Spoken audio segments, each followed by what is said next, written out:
আসসালামু আলাইকুম। Story by তাসরুস চ্যানেলে শুরু করছি প্রণয়ের অমল কাব্য। লিখেছেন DRM সোহাগ।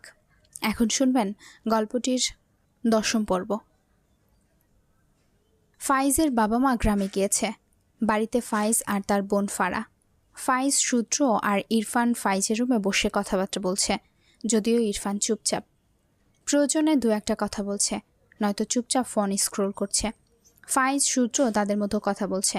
ইরফান কেমন এটা তো তাদের কাছে নতুন না। ফাইজ হঠাৎ বলে ওঠে, ইরফান, তোর বাচ্চা বউকে নিয়ে থাকতে শুরু করলি যে? ফাইজের কথা ইরফান চোখ তুলে তাকায়, ভ্রু কুঁচকে বলে, হোয়াট? গতকাল আমাকে এই জন্যই ঘরে যেতে দিলে না। তোর বউ ছিল বলে। ঠিক বললাম না?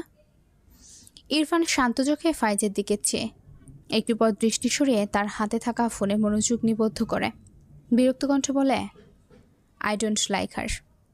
সূত্র ইরফানের কথা শুনে হাসল। ফাইজ হেসে বলে, আমি বুঝলাম না, আমার হবু শ্বশুর শাশুড়ি ইরফানের নাম সাদিক রাখল না কেন? ইরফান তো ভয়ঙ্কর সত্যবাদী, শুধু মুখে যা বলে কাজের সাথে মেলে না। ইরফান রেগে তাকায় ফাইজের দিকে, দাঁতে দাঁত চেপে বলে, ফুল স্টপ দিয়ে দে, নয়তো থাপ্পড় খাবি। কথাটা বলে কানে ব্লুটুথ গুঁজে নেয়। সূত্র ভ্রু কুঁচকে বলে, ইরফানের কেচ কি বুঝাতো? আমি এর আগামাথা বুঝি না। ফাইজ দু হাত টানা দিয়ে বলে, তোর কাছে ওর কাহিনী শুনে ভেবেছিলাম বাচ্চা বউ বলে সময় নিচ্ছে।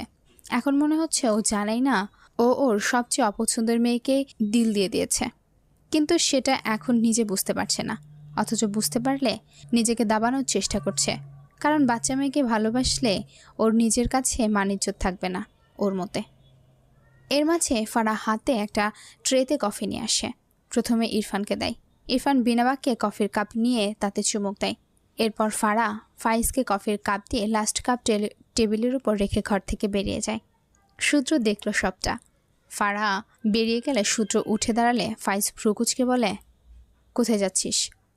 সূত্র ফাইজের সামনে দাঁড়িয়ে বলে, ওর বিয়ে পেছা দে।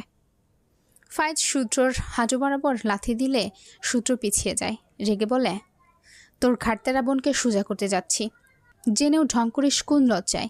বোনের হবু জামাইয়ের সাথে ভিলেনগিরি করতে বাধে না? আসলে লাজ লজ্জা নেই তোদের ভাই বোনদের। একজন বিয়ে করতে পাগল, আরেকজন আমাকে ফিরিয়ে দিতে।